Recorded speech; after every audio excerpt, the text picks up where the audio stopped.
एक मित्र ने पूछा है कि लाओस से द्वारा अंतरस्थ केंद्र व उसकी भूख का विकास साधक कैसे करे, इस पर कुछ कहें। एक तो कभी आंख बंद करके बैठें और ख्याल करें कि मेरे शरीर का केंद्र कहां है। Where is the centre of the body. आप इतने दिन जी लिए हैं, लेकिन आपने अपने शरीर का केंद्र कभी खोजा नहीं होगा। और यह बड़ी दुर्भाग्यपूर्ण बात है कि हमें अपने शरीर के केंद्र का भी पता ना हो। हमारा शरीर, उसकी कील कहां है? अधिक लोगों को यह कील खोपड़ी में मालूम पड़ेगी, क्योंकि वहीं चलता रहता है कारोबार 24 घंटे, दुकान वहां खुली रहती है, बाजार वहां भरा रहता है। अधिक लोगों को ऐसा लगेगा कि कहीं खोपड़ी में ही। लेकिन खोपड़ी बहुत बाद में विकसित होती है। मां के पेट में जिस दिन बच्चे का निर्माण होता है, उस दिन मस्तिष्क नहीं होता, फिर भी जीवन होता है। इसलिए जो बाद में आता है वो केंद्र नहीं हो सकता। कुछ लोगों को जो भावपूर्ण हैं, स्त्रियां हैं, कवि हैं, चित्रकार हैं, मूर्तिकार हैं, उनको लगेगा कि हृदय केंद्र है, क्योंकि उन्होंने जब भी कुछ जाना है सौंदर्य, प्रेम, तो उन्हें हृदय पर ही उसका आघात लगा है। इसलिए जब भी लोग प्रेम की बात करेंगे तो हृदय पर हाथ रख लेंगे, प्रेम में चोट खाएंगे तो हृदय पर हाथ रख लेंगे। तो जिन लोगों का भावना से भरा हुआ चित्त है, वो हृदय को केंद्र बताएंगे, लेकिन हृदय भी जन्म के साथ नहीं धड़कता। बच्चा जब पैदा हो जाता है तब पहली श्वास लेता है और हृदय की धड़कन होती है। 9 महीने तो हृदय धड़कते ही नहीं। मां के हृदय की धड़कन को ही बच्चा सुनता रहता है, अपना उसके पास कोई हृदय नहीं होता। और इसलिए बच्चे को टिक टिक की कोई भी आवाज आप सुना दें, वो जल्दी से सो जाता है, क्योंकि 9 महीने वो सोता रहा और टिक टिक की आवाज मां के हृदय की धड़कन उसे सुनाई पड़ती रही। इसलिए टिक टिक की आवाज किसी को भी नींद ला देती है। पानी टपक रहा हो टीन पर आपके मकान के, टप टप टप, नींद आनी शुरू हो जाती। कमरे में कुछ ना हो, सिर्फ घड़ी की आवाज आ रही हो, आप घड़ी की आवाज सुनते रहे, नींद आ जाएगी। नींद की सलाह देने वाले लोग कहते हैं कि घड़ी की आवाज सुनना काफी ट्रैंकुलाइजिंग है। और उसका कुल कारण इतना है कि 9 महीने तक बच्चा सोया रहा और टिक टिक की आवाज, मां की धड़कन उसको सुनाई पड़ती रही।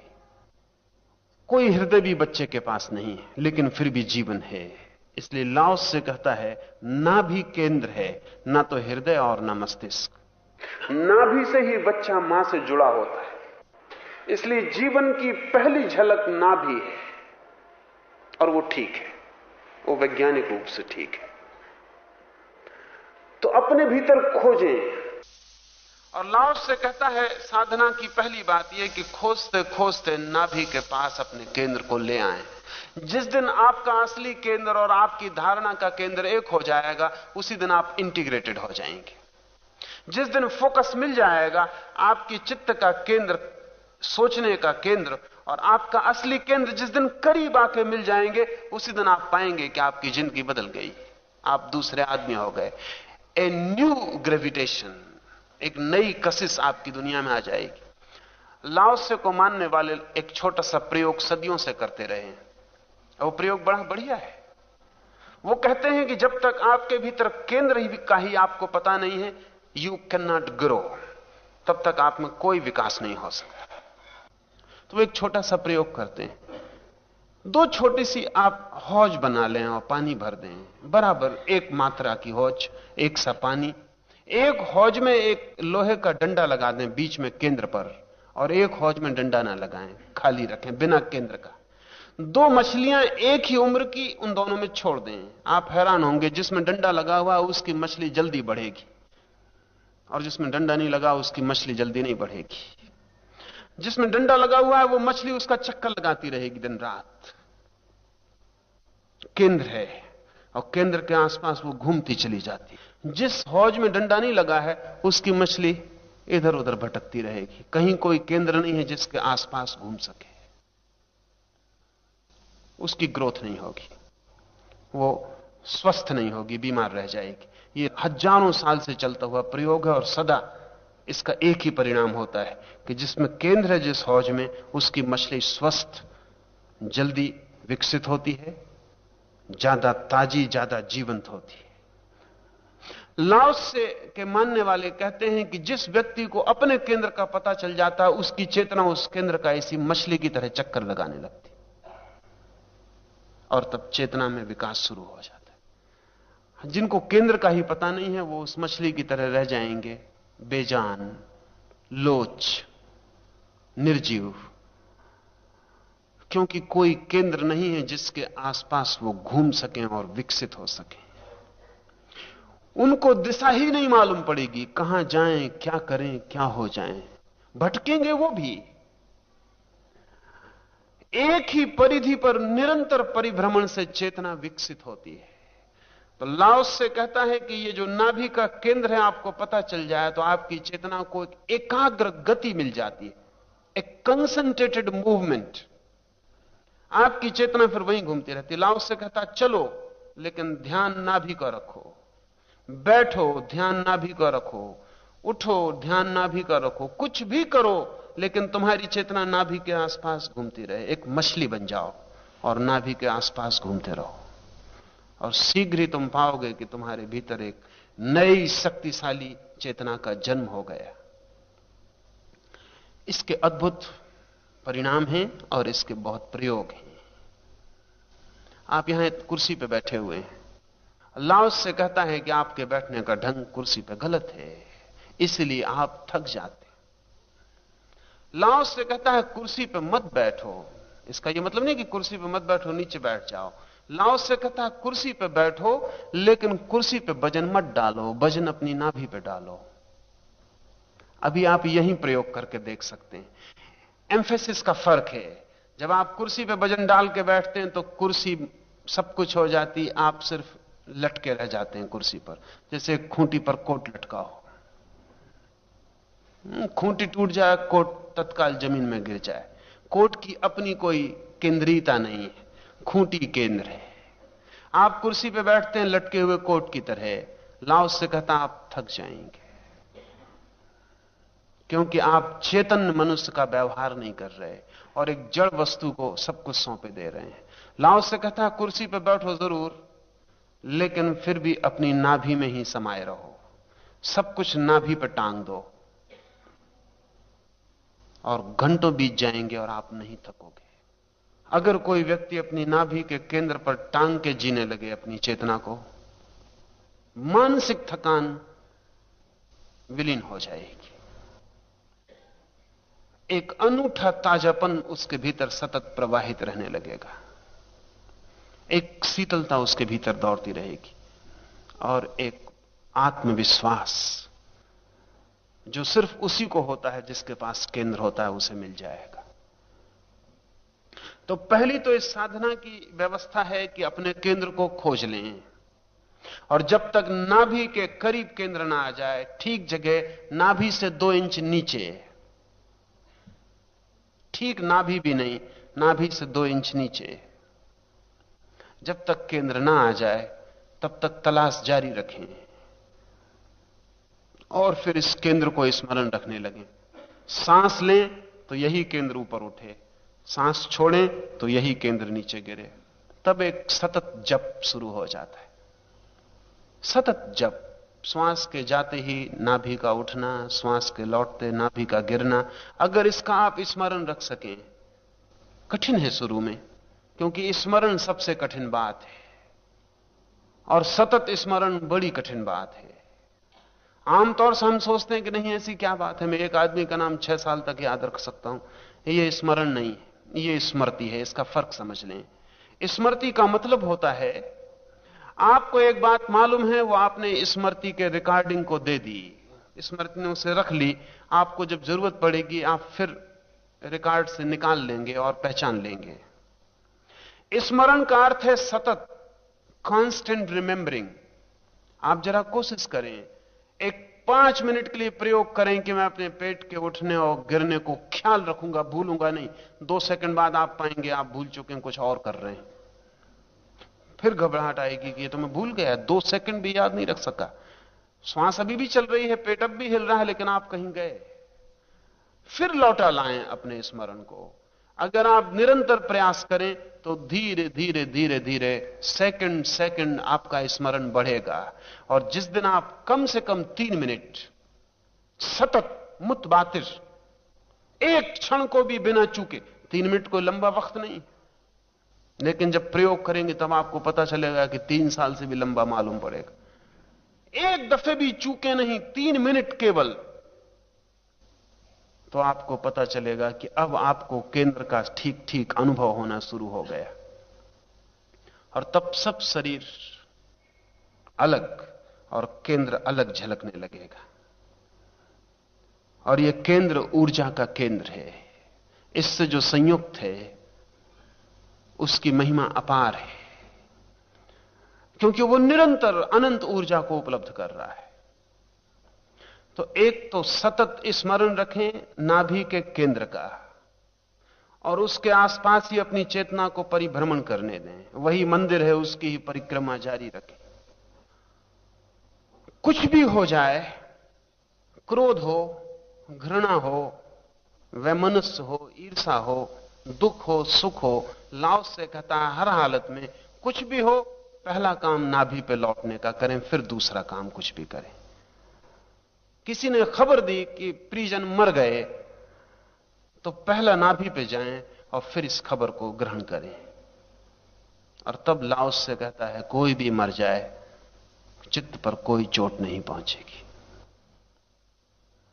कभी आपने ख्याल न किया हो, लेकिन शायद कभी ख्याल आया भी हो, या पीछे लौट के प्रतिभिज्ञा हो जाए, जब भी आपको कोई बहुत गहरी खबर सुनाता है, खुशी की या दुख की, तो चोट नाभि पे लगती है। रास्ते पे आप चले जा रहे हैं साइकिल पर या कार में और एकदम एक्सीडेंट होने की हालत आ गई, आपने ख्याल किया कि पहली चोट नाभि पे लगती है, धड़ से नाभि पर चोट जाती है।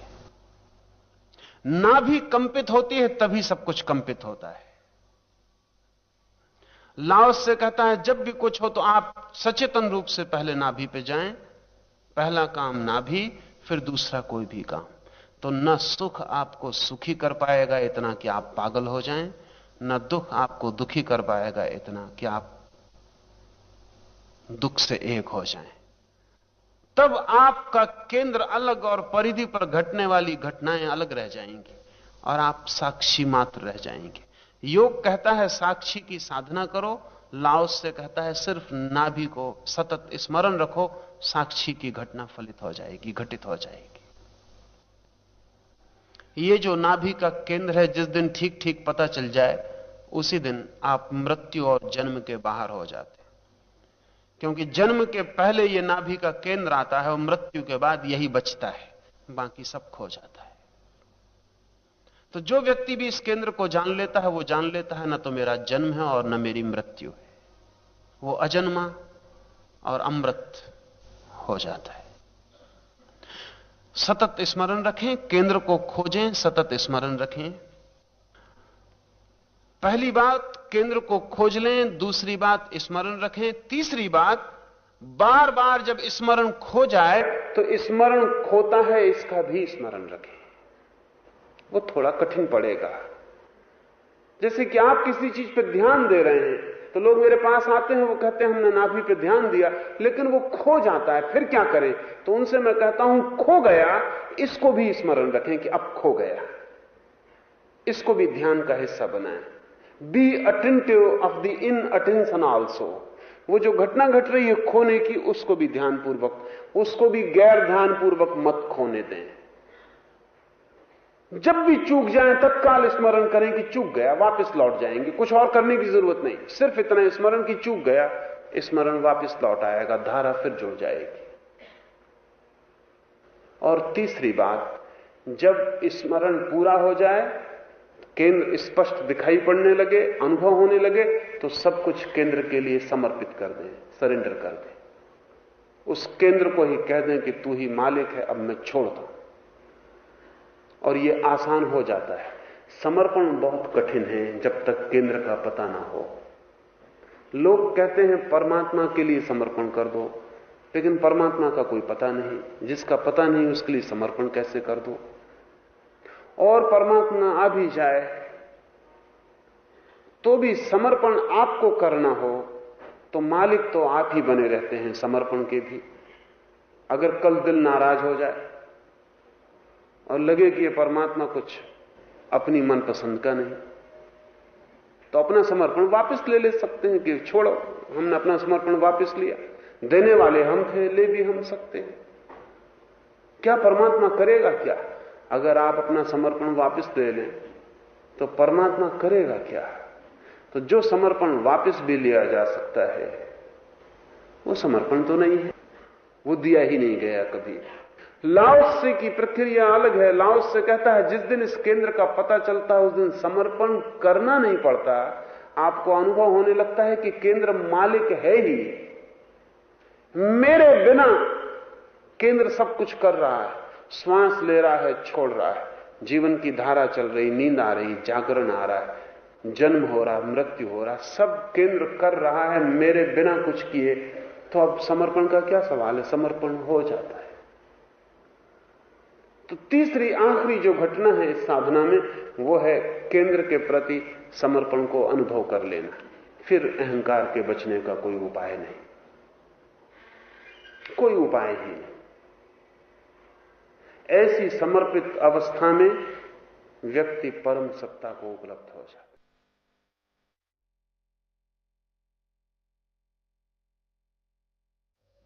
एक और मित्र ने पहले प्रश्न जैसा ही प्रश्न पूछा है कि लाओत्से अक्रिया पर जोर दे रहा है और कृष्ण ने कर्म पर जोर दिया, तो इन दोनों में कोई विपरीतता है या समानता है? ये दो छोर हैं। लाओत्से ये नहीं कहता कि कर्म मत करो, लाओत्से कहता है कर्म करो, लेकिन ऐसे जैसे कि नहीं कर रहे हो, as if you are not doing it, rather it is happening, हो रहा है। जैसे सांस चल रही है, लो मत, छोड़ो मत, चलने दो। ठीक ऐसा ही जीवन, तुम अक्रिया में हो जाओ, क्रिया जितनी होती है होने दो। कृष्ण भी वही कहते हैं दूसरे छोर से। वो कहते हैं कर्म करो, कर्म से भागो मत, लेकिन कर्ता को छोड़ दो। ये भाव छोड़ दो कि मैं करने वाला हूं, परमात्मा करने वाला है। लाओत्से की व्यवस्था में परमात्मा की कोई जगह नहीं है, क्योंकि वो कहता है इतना इशारा भी करना द्वैत है। लाओत्से कहता है यह भी कहना कि परमात्मा करने वाला है, इसमें कोई फर्क ना पड़ा। अपना अहंकार परमात्मा में स्थापित किया, लेकिन कर्ता कोई रहा, हम न रहे, परमात्मा रहा। लाओत्से कहता है कर्ता कोई भी नहीं है, क्रिया हो रही है। ये थोड़ा कठिन है।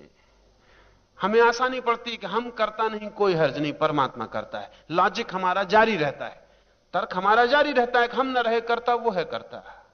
लेकिन लाओत्से कहता है उसको भी कर्ता बनाने के उपद्रव में क्यों डालते हो, जब तुम नहीं कर्ता नहीं बनना चाहते। जब तुम कर्ता बनने से कष्ट में पड़ते हो तो परमात्मा को भी क्यों कष्ट में डालते हो? कोई कर्ता नहीं है, क्रिया हो रही है। हवा के झोंके आते हैं और पत्ता हिल रहा है, हवा के झोंके आते हैं और सागर की लहर उठ रही है और गिर रही है। ये जगत जो है क्रियाओं का एक समूह, कर्ता कोई भी नहीं। अगर ये समझ में आ जाए तो क्रियाएं होने दो,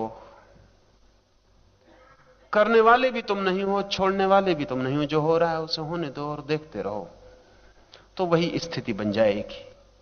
कृष्ण ने जो कही है, कृष्ण ने अर्जुन से कहा कि तू सब छोड़। शायद अर्जुन उतनी योग्यता का व्यक्ति नहीं था जितनी योग्यता का व्यक्ति लाओत्से के शिष्य होने के लिए होना जरूरी। तो कृष्ण को कहना पड़ा कि तू परमात्मा पर छोड़ दे, वही सब कर रहा है, तू बीच में मत आ, तू समझ कि वही करने वाला है, तू तो निमित्त मात्र है। और ध्यान रहे, अगर लाओत्से होते कृष्ण की जगह तो अर्जुन को इतना लंबा उपदेश मिलने वाला नहीं था। लाओत्से पहली तो बात बोलते ही नहीं, अगर बिना बोले कृष्ण समझ जाता तो ठीक था। कि ली तजु कहता है कि मैंने सुना है कि वे शिक्षक हैं जो बोलकर समझाते हैं और वे शिक्षक भी हैं जो बिना बोले समझाते हैं। हमारा जो शिक्षक है वो दूसरे तरह का शिक्षक है। ली तजू वर्षों तक लाओसे के पास था। न उसने कभी सवाल पूछा और न लाओसे ने कभी जवाब दिया। कभी कोई आके पूछता था तो ली तजू एक कोने में बैठ के सुनता रहता था। वर्षों बाद लाओसे ने खुद ली तजू से पूछा कि तुझे कुछ पूछना नहीं? ली तजू ने कहा आपकी आज्ञा हो तो पूछो। तो लाओसे ने कहा इतने दिन तक तू चुपचाप बैठा रहा?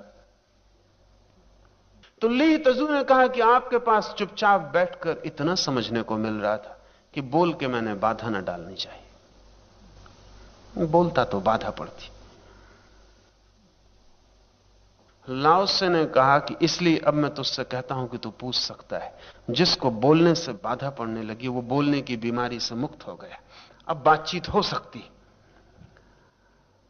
अब शब्द दिक्कत न देगा। जिसने शून्य में रहने का आनंद पा लिया अब उसे शब्द मार्ग से ना हटा सकेगा। अब हम शब्द का आदान प्रदान कर सकते हैं। लेकिन कृष्ण के सामने जो शिष्य है वो बहुत दूसरी तरह का है और क्षण भी बहुत और है। युद्ध का क्षण है। यहां 12 साल चुपचाप बैठा भी नहीं जा सकता। पूरी परिस्थिति और है। और अर्जुन को अगर लाओस से कहे कि कोई करने वाला नहीं, जो हो रहा है, तो अर्जुन भाग जाए। क्योंकि जब कोई करने वाला नहीं तो कोई भागने वाला भी नहीं है। वो भाग ही जाए। वो भाग जाए। यद्यपि वो भूल हो उसकी, क्योंकि भागने में वो भागने वाला है। वो उसकी भूल है। वो सिर्फ अपने को धोखा दे रहा। हम सब अपने को धोखा दे सकते हैं। हम बड़े कुशल हैं। हम सब अपने को धोखा दे सकते हैं। अगर हमें भागना हो तो हम कहें भागने में हमारा हाथ ही क्या है, क्रिया हो रही है, हम सिर्फ साक्षी हैं। और हम भागेंगे, क्रिया नहीं हो रही है। अर्जुन की जैसी मनोदशा है उसमें अगर वो भागेगा भी तो करता रहेगा। असल में वो करता होने के कारण ही उसको ख्याल आ रहा है भागने का कि मेरे परिजन हैं, इनको मार डालूंगा तो पाप लगेगा, मुझे पाप लगेगा, इसलिए भागना चाहता है। इसलिए कृष्ण जो लड़ रहे हैं अर्जुन से, वो इसलिए लड़ रहे हैं। वो ये कह रहे हैं कि तेरा ये जो ख्याल है कि तू कुछ करने वाला है, ये गलत है। और मैं जानता हूं कि अगर अर्जुन उस स्थिति में आ जाए और मैं को छोड़ दे और फिर धनुष्वाण को रख के चला जाए तो कृष्ण आखिरी मनुष्य होंगे उसे रोकने वाले। लेकिन वो जाना बड़ा और ढंग का है। मुझे एक लाओसे के अनुयायी का एक स्मरण आता है। रान कान उनेजी नाम का एक बहुत बड़ा धनुर्विद हुआ। अर्जुन की वजह से मुझे याद आ गया। बहुत बड़ा धनुर्विद हुआ, लाओसे का अनुयायी था। वो कहता था तीर तो तुम चलाओ लेकिन हाथ की मसल ना हिले। अगर मसल हिल गई तुम करता हो गए। तीर तो तुम चलाओ लेकिन हाथ की मसल ना हिले, क्योंकि मसल हिल गई तो तुम करता हो गए। फिर तुमने तीर चलाया। बड़ी मुश्किल बात थी। सम्राट को खबर मिली और उसने कहा कि उस उनेजी को बुला कर लाओ। ये क्या पागलपन की बात है। इतना हम समझ सकते हैं कि एक आदमी चलाते वक्त यह भाव रखे कि मैं निमित्त मात्र हूं। यह भी हम समझ सकते हैं कि एक आदमी तीर चलाते वक्त अपने को कर्ता ना माने, क्रिया का साक्षी रहे। लेकिन जब तीर चलेगा और धनुष उठेगा और प्रत्यंचा पर तीर चढ़ेगा और छूटेगा तो मसल तो चलेगी। उन्हें जी बुलाया गया। उन्हें जी ने आके अपना धनुष बाण जब रखा तो सम्राट की पूरी सभा में कोई उस धनुष बाण को उठा भी नहीं सका। तो इतना बचनी था। कहते हैं वो अकेला आदमी था पूरे चीन में जो उस धनुष बाण को उठा सकता था। उसने धनुष बाण उठा लिया, उसने बाण चढ़ाया। सम्राट ने आके उसकी मसल देखी। वो ऐसी थी जैसे छोटे बच्चे का हाथ हो, उसमें कहीं कोई मसल नहीं थी। उन्हीं जी ने कहा इसलिए मैं कहता हूं कि मैं तीर नहीं चला रहा हूं, तीर चल रहा है। अर्जुन अगर ऐसी हालत में आ जाए और कह दे कि देखो मैं नहीं जा रहा हूं, ये जाना हो रहा है, तो कृष्ण भी उसे रोकेंगे नहीं। लेकिन वो उस हालत में ना था। असल में लाओसे के शिष्य होने की अर्जुन की योग्यता ना थी। वो था छत्री। पक्का पुरुष। और लाओसे की सारी शिक्षा है इस तृण चित्त के लिए। हम मान सकते हैं कि अर्जुन प्रतीक पुरुष है, जैसा पुरुष होना चाहिए वैसा पुरुष है। इसलिए कृष्ण तक उसको जोश चढ़ाने के लिए कहते हैं कि क्या तू नपुंसकों जैसी बात कर रहा है। वो पुरुष को पूरा कपाने के लिए कि क्या लोग तुझे कायर कहेंगे, पीढ़ियां दर पीढ़ियां लोग तुझे कहेंगे तू कायर था, नपुंसक था, क्लीब था। ये सब चोटें उसके पुरुष के लिए कि उसका पुरुष खड़ा हो जाए और वो कहे क्या बात करते हो, वो अपना गांडीव उठा ले और युद्ध पर उतर जाए। लाओसे की सारी शिक्षा इस तृण चित्त के लिए है। तो ये शिक्षा का जो शिष्य है वो बुनियादी रूप से अलग है, पर बात वही है। चाहे कोई अपने अहंकार को परमात्मा के लिए विसर्जित कर दे, कर्म करता रहे और करता न रह जाए, या लाओस से कहता है अक्रिया को समझ ले कि सब क्रियाएं हो रही हैं, मैं करने वाला हूं ही नहीं। तो लाओस से यह भी नहीं कहता कि कर्म करता रहे, यह भी क्या कहना, कर्म होता रहे, होता हो तो होता रहे, ना होता हो तो ना हो, रुकता हो तो रुक जाए, चलता हो तो चलता रहे, मैं कोई हूं ही नहीं बीच में पड़ने वाला। लेकिन इससे यह मतलब नहीं है कि लाओसे के मानने वाले कर्म से भाग ही जाएंगे, और इसका यह भी मतलब नहीं कि कृष्ण को मानने वाले कर्म में लगेंगे ही। हम दोनों को जानते हैं भली भांति, लाओसो के मानने वाले भी कर्म पर गए हैं, युद्ध पर गए हैं। अब ये उन्हें जी है, धनुर्विद्या का पारंगत है, कुशलतम व्यक्ति है। और हम हिंदुस्तान में सन्यासियों को भी जानते हैं जो गीता बगल में दबाए हुए संसार को छोड़ के भाग रहे हैं, और वो कहते हैं कि गीता प्राण है उनका। आप क्या करोगे ये ना तो कृष्ण के हाथ में है और ना लाओसे के, ये सदा आपके हाथ में है। असल में शिक्षक कुछ भी नहीं कर सकते जब तक आपका सहयोग ना हो, और शिक्षक भी उतना ही कर सकते हैं जितने दूर आप चलने को राजी हैं। दोनों की बातें एक हैं, बहुत अलग बिंदुओं से कही गई। एक पुरुष के चित्त की बात है, एक स्त्रीण चित्त की बात है। एक मित्र ने करीब फिर ऐसा ही प्रश्न है कि आपके प्रवचन से लगता है कि लाओस से अयात्रा की महिमा बताता था, फिर भी उसने साधना के सूत्र बताए हैं, नाभि केंद्र, श्वास की प्रक्रिया इत्यादि। क्या इन दोनों में विरोध नहीं मालूम पड़ता है? विरोध मालूम पड़ता है, क्योंकि जब भी हम कहें साधना तो लगता है कुछ करना पड़ेगा।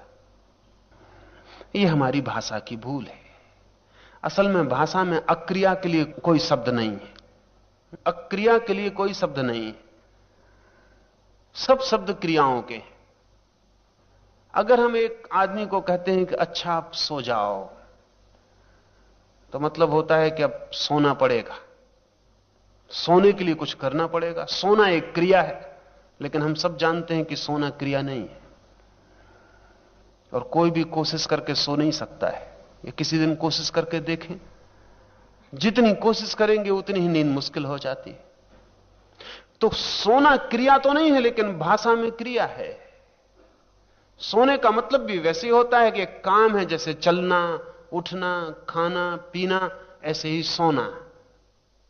लेकिन कोई आदमी क्रिया करके सो नहीं सकता। सोना होता ही तब घटित है जब सब क्रिया बंद हो जाती है। इसलिए जिनको नींद नहीं आती उनकी सबसे बड़ी मुसीबत यही है कि कैसे सोएं। वो पूछते हैं कैसे सोएं, और कैसे जो है वो सोने का दुश्मन है। कैसे का मतलब है व्हाट टू डू, क्या करें, और करना जो है वो नींद का दुश्मन है। आप कुछ भी करें, जो भी आप करेंगे उससे नींद आने में देर लगेगी। क्या हम उससे कह दें कि कोई उपाय ही नहीं तुम्हारे लिए? जिसको नींद नहीं आती, क्या उससे हम कह दें कि कोई उपाय नहीं, मरो, तुम ऐसे ही रहोगे, कोई उपाय नहीं? क्योंकि नींद तो लाई नहीं जा सकती, आ जाए तो ठीक, ना आ जाए तो ठीक। ये तो बहुत क्रूर होगा और बुद्धिमानीपूर्ण भी ना होगा, क्योंकि जिसे नींद नहीं आती उसे भी नींद लाने में सहायता पहुंचाई जा सकती। तब उसे ऐसी क्रियाएं बतानी होंगी जो क्रियाएं इतनी उबाने वाली हैं कि अपने आप छूट जाती। तो उससे कहा कि तुम कुछ ना करो, 1 से लेकर 100 तक गिनती गिनो, फिर 100 से वापस लौटो 1 तक, फिर 1 से 100 तक जाओ, ऐसा करो। अब ये उबाने वाली क्रिया है, बोर्डम की क्रिया है। अगर एक आदमी 1, 2 से लेकर 100 तक जाए, फिर 100, 99, 98, फिर वापस लौटे, ये करता रहे, थोड़ी देर में मन ऐसा ऊब जाएगा, इतना ऊब जाएगा कि इसे छोड़ने की भी याद न रहेगी, ये छूट जाएगा। इसके छूटते ही नींद घटित हो जाएगी। वो नींद इसके कारण नहीं आई, फिर भी इससे सहायता मिली। लाओ त्से ने जो भी साधना प्रक्रियाएं बताई हैं, वो सब साधना प्रक्रियाएं निगेटिव हैं, इसी तरह की नकारात्मक है। वो जो भी कह रहा है, वो कह रहा है अपने केंद्र को खोजो। अब केंद्र है, खोजने की जरूरत नहीं है वस्तुतः। और हम ना भी खोज पाए तो भी केंद्र है, हमें ना भी पता हो तो भी है, और हमें पता नहीं है इससे कोई फर्क नहीं पड़ता। केंद्र केंद्र ही है। हम चाहे बुद्धि में जिए और चाहे हृदय में जिए, जीवन नाभि में केंद्रित है। ये हमारी भ्रांतियां हैं। लाओ से कहता जरा खोजो, शायद खोजने से भ्रांतियों से चित्त हट जाए। शायद खोजते खोजते अचानक तुम करीब आ जाओ और उद्घाटन हो जाए। चीनी कथा है कि एक सम्राट पागल हो गया और अपने महल को छोड़कर महल के नीचे जो तलघरा था, कबाड़ खाने का था, फिजूल की चीजें महल के काम की नहीं होती थी, डाल जाती थी, उसमें रहने लगा। पहले तो वजीरों ने समझा कि वो कोई साधना करता होगा। पहले पहले पागल साधक मालूम पड़ते हैं और आखिर आखिर में साधक पागल मालूम पड़ने लगते हैं। कोई साधना करता होगा, क्योंकि गुफा में नीचे चला जाता है। लेकिन धीरे धीरे उसने ऊपर आना बंद कर दिया। तब थोड़ा शक होना शुरू हुआ। फिर वो राज्य वगैरह की बात ही भूल गया। फिर वजीर कुछ पूछने भी जाते तो वो सुनता रहता, वो कुछ जवाब भी ना देता। फिर शक पैदा हुआ। फिर वो वहीं रहने लगा, महल में आना भी उसने बंद कर दिया। तब उससे लोग समझाने लगे कि तुम ऊपर चलो, तो वो कहता था लेकिन महल तो यही है, ऊपर जाकर क्या करेंगे? क्या ये महल नहीं है? तो वजीर इसका भी उत्तर नहीं दे पाते थे सीधा कि नहीं है, क्योंकि था तो वो भी महल ही, वो था तो महल का ही हिस्सा। तो जब वो सम्राट पूछता था कि मुझे कहो स्पष्ट कि क्या ये महल नहीं है, और अगर गलत बोले तो गर्दन कटवा दूंगा, तो वो वजीर बड़ी मुश्किल में पड़ते थे, क्योंकि ये भी नहीं कह सकते थे कि ये महल नहीं है, था तो महल का ही हिस्सा। फिर भी महल बिल्कुल नहीं था, कबाड़ खाना था, कचरा घर था। परेशान हो गए। फिर गांव के एक फकीर को जाके कहा कि कोई रास्ता खोजें, कोई रास्ता, क्योंकि सम्राट पूछता है क्या ये महल नहीं है और हम कुछ जवाब नहीं दे सकते। वो आदमी खतरनाक है, वो कहता गर्दन कटवा देंगे अगर गलत सिद्ध हुआ। और गलत सिद्ध हो सकता है क्योंकि ये महल का ही हिस्सा है सिर्फ कचरा घर, और वो उसी में रह रहा है। वो कहता है ये भी महल है, तो दूसरे महल में जाने की क्या जरूरत है? उस फकीर ने कहा मैं चलता हूं। उस फकीर ने कहा कि क्या तुम समझते हो ये महल है? सम्राट से उसने पूछा कि क्या तुम समझते हो ये महल है?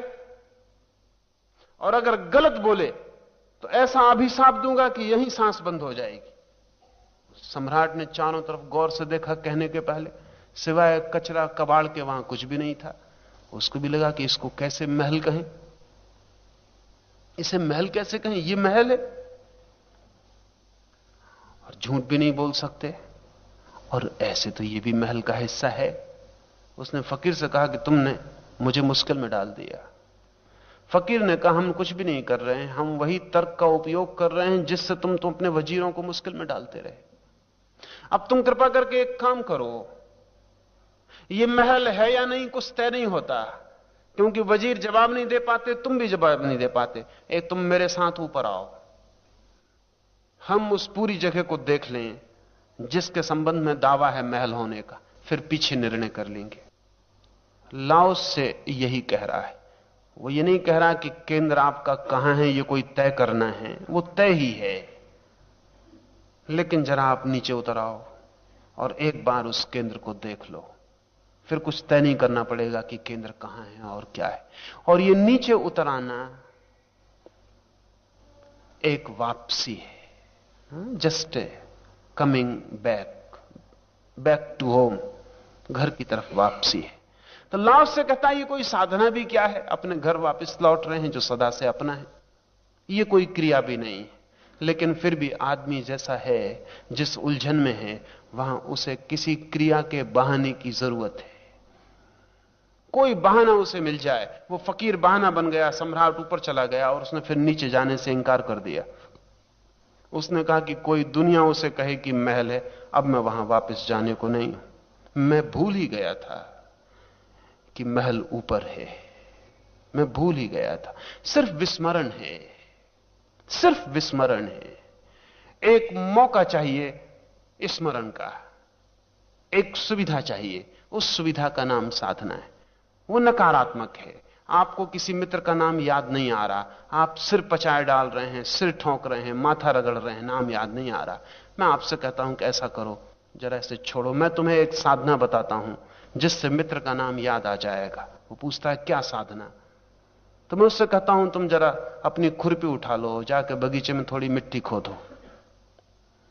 वो भी कहेगा कि आप पागल हो गए हैं, क्योंकि बगीचे में जाके मिट्टी खोदने से और मित्र के नाम के याद आने का क्या संबंध? मैं उससे कहता हूं तुम फिक्र छोड़ो, तुम जाके मिट्टी खोदो।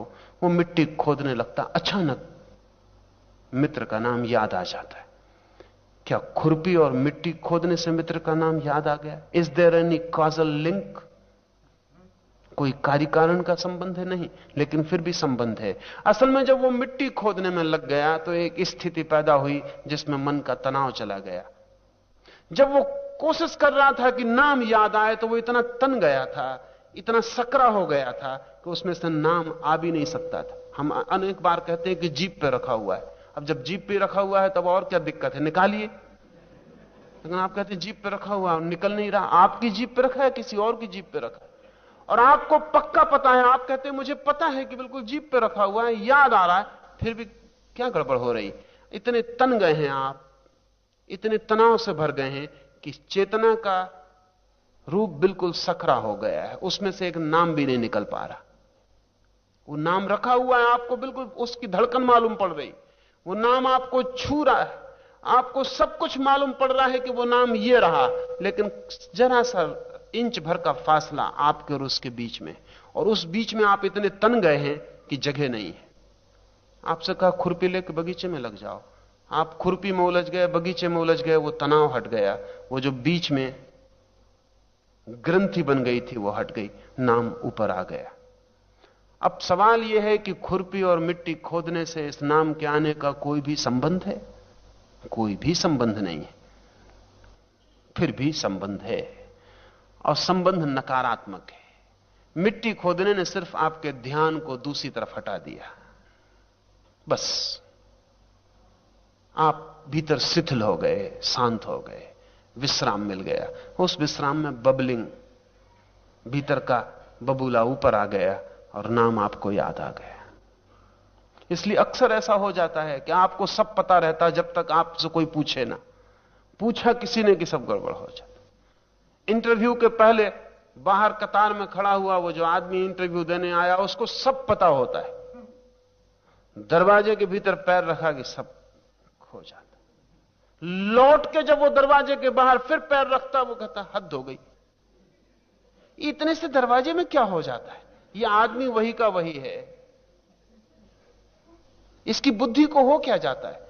असल में बुद्धि इतनी तनाव से भर जाती है कि काम करने में असमर्थ हो जाती, लोच खो जाती, फ्लेक्सिबिलिटी खो जाती, सोचने की क्षमता खो जाती, बस अटक जाता है।